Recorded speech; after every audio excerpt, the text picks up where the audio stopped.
walam yursal illa liikhraji nnasa min dhulumati lkufri ila nuri liman, na wala hakutumwa isipokuwa ni kwa ajili ya kuwatoa watu katika giza cha ukafiri na kuwaingiza katika nuru ya imani na Uislamu.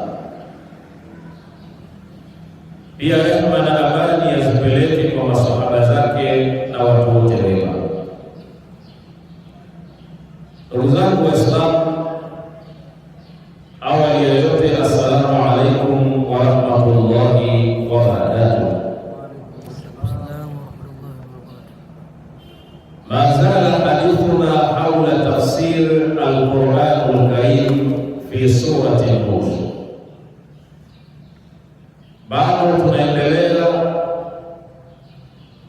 kufasiri maneno ya Mwenyezi Mungu Subhanahu wa Ta'ala kupitia surati An-Nur,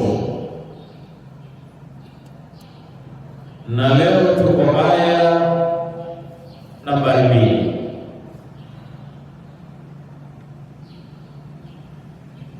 Ijapokuwa hapo jana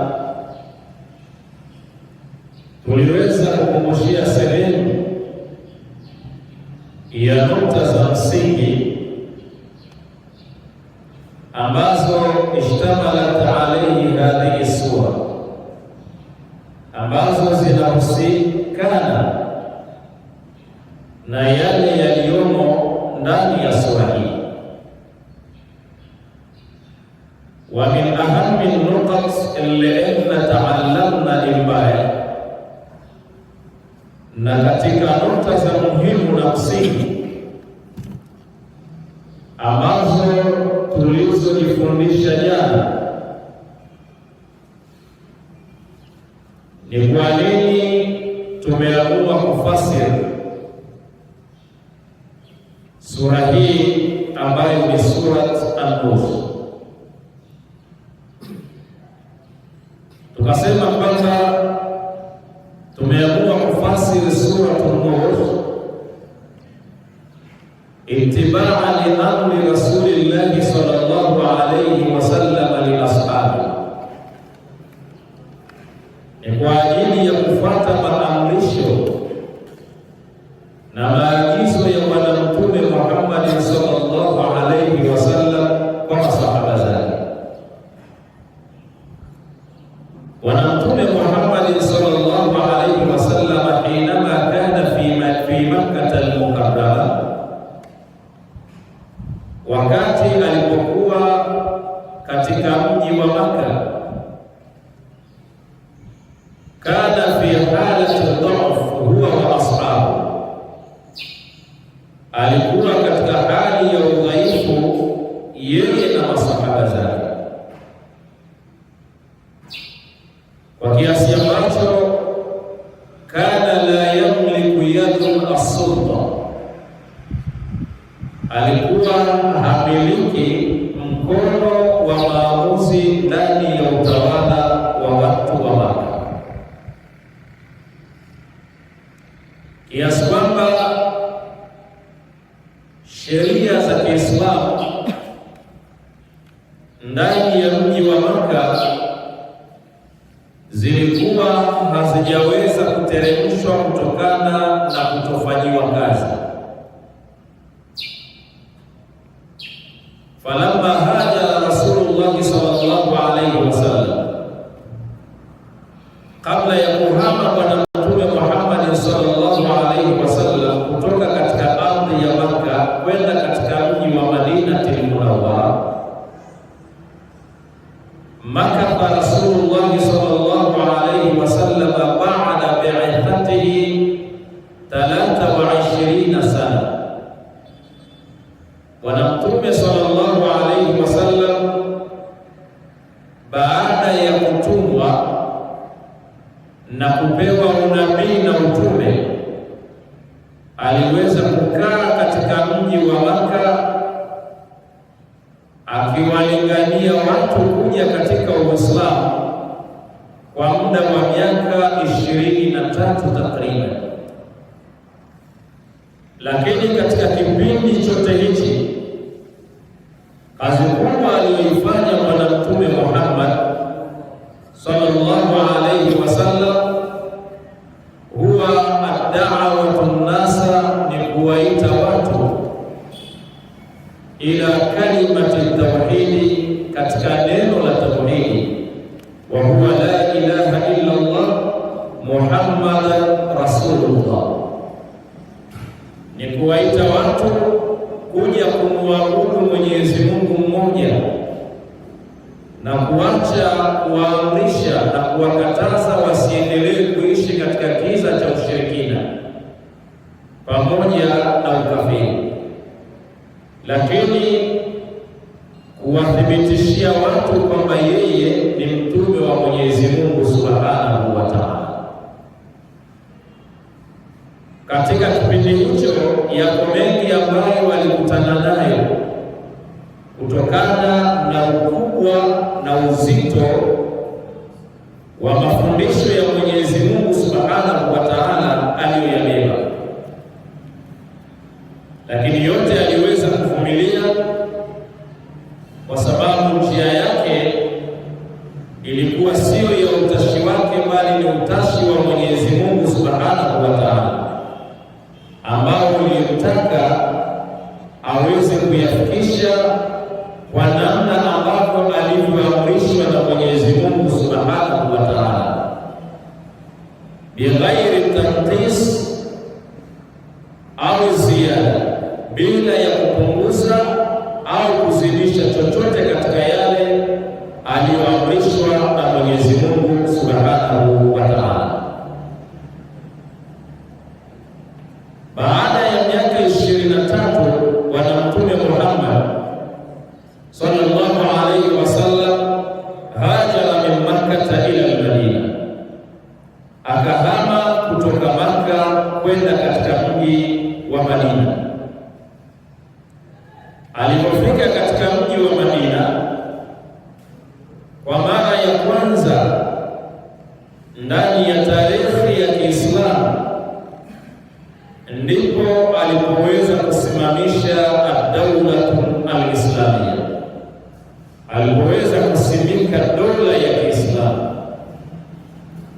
Na sisi tunajua kwamba mfano katika nchi yetu hii mihimili ya dola ni mitatu.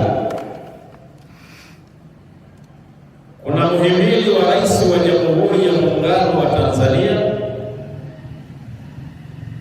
lakini pia kuna bunge, lakini pia kuna baraza la mawaziri. Lakini yote hayo yanaongozwa na kupatikana kwa mujibu wa katiba yetu ambayo tuliyoichagulia kwamba hii ndio itakuwa mwongozo wa maisha yetu na mwongozo wa sheria zetu. Wa hal kadhalika fil Islam, hivyo ndivyo ambavyo katika Uislamu kwamba Bwana Mtume Muhammad sallallahu alayhi wasallam aliweza kusimika dola ya Kiislamu. Baada ya kusimika dola ya Kiislamu, akawa anahitaji alqawani, kanuni ambazo zitakazoongoza dola hiyo. Kwa hiyo kanuni yetu sisi ikawa ni maneno ya Mwenyezi Mungu Subhanahu wa Ta'ala, ndiyo ambayo yaliweza kumuongoza Bwana Mtume Muhammad sallallahu alayhi wasallam pamoja na masahaba zake kama muhimili wa sheria utakaofuatwa na dola hilo. Kwa hiyo katika mambo ambayo yaliweza kuteremka ndani ya Qur'ani kutoka kwa Mwenyezi Mungu Subhanahu wa Ta'ala kuja kwa Bwana Mtume Muhammad sallallahu alayhi wasallam kama mwongozo wa kanuni, desturi na maisha ya watu wa Madinatul Munawwara, lakini kwa Waislamu wote kwa ujumla, ikawa ni hukumu juu ya yale mambo au makosa yatakayokuwa yanafanywa na watu katika taifa la Kiislamu chini ya uongozi wa Bwana Mtume Muhammad sallallahu alaihi wasallam. Kwa hiyo Mwenyezi Mungu Subhanahu wa Ta'ala kwa muda wa miaka 23 kwa muda wa miaka 10 ambao alioishi Bwana Mtume Muhammad sallallahu alaihi wasallam katika ardhi ya Madina, Mwenyezi Mungu akawa akimteremshia aya zinazohusu masala mbalimbali ikiwemo masala ya kiuchumi, kwa sababu taifa linahitaji kukuza uchumi wake kwa kupitia rasilimali zake. Ikaweza kushuka sheria zinazohusu maswala ya zaka, maswala ya miamalati, na kuharamisha baadhi ya mambo ikiwemo kama vile mfano wa riba na mengineyo. Lakini wakati huo huo Bwana Mtume Muhammad sallallahu alaihi wasallam akiongoza dola hii ya Kiislamu akahitajika kutengeneza utaratibu mzuri wa kuipata rasilimali watu ambayo itakayokuja baadaye kutimiza nguzo za Uislamu kama vile ibada ya sala, kama vile elimu, kama vile malezi bora na mambo mengineyo. Kwa hiyo Qur'ani ikashuka na maelekezo maalum ya namna gani Bwana Mtume Muhammad kama kiongozi mkuu ambaye anatakiwa kutengeneza rasilimali watu. Sasa ikaonekana kwamba yako baadhi ya makosa ambayo yanayofanyika pia ambayo yanahitaji hukumu na maelekezo kutoka kwa Mwenyezi Mungu Subhanahu wa Ta'ala.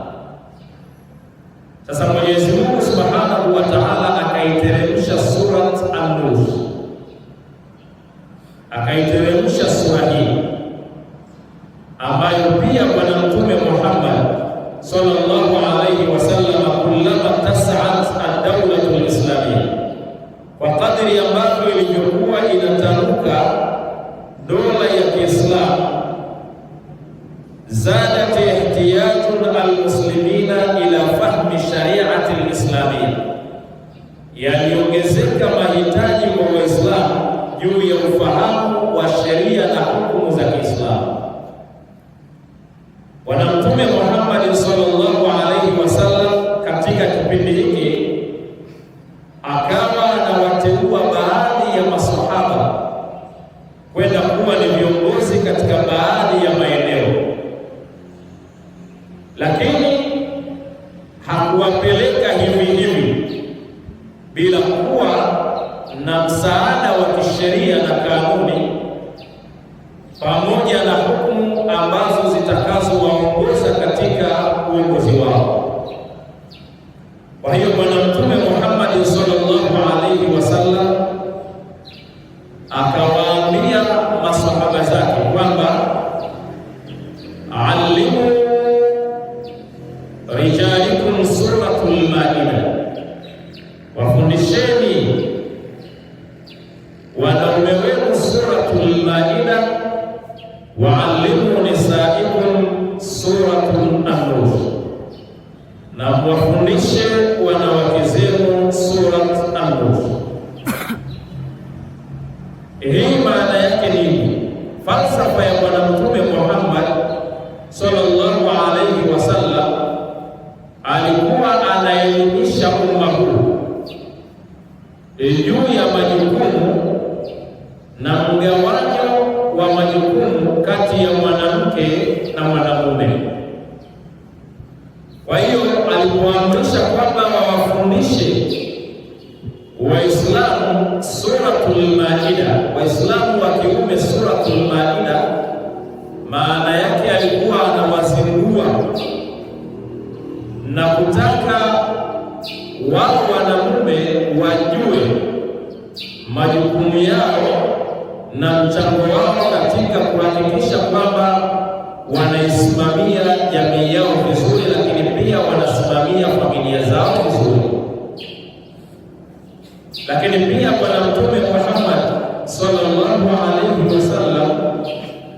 alipowaambia kwamba waelimisheni na kuwafundisha wanawake zenu suratu Nur, maana yake ni kutaka wanawake wajue nafasi yao, wajue mchango wao, wajue umuhimu wao, wajue majukumu yao ndani ya familia zao, lakini pia ndani ya jamii yao.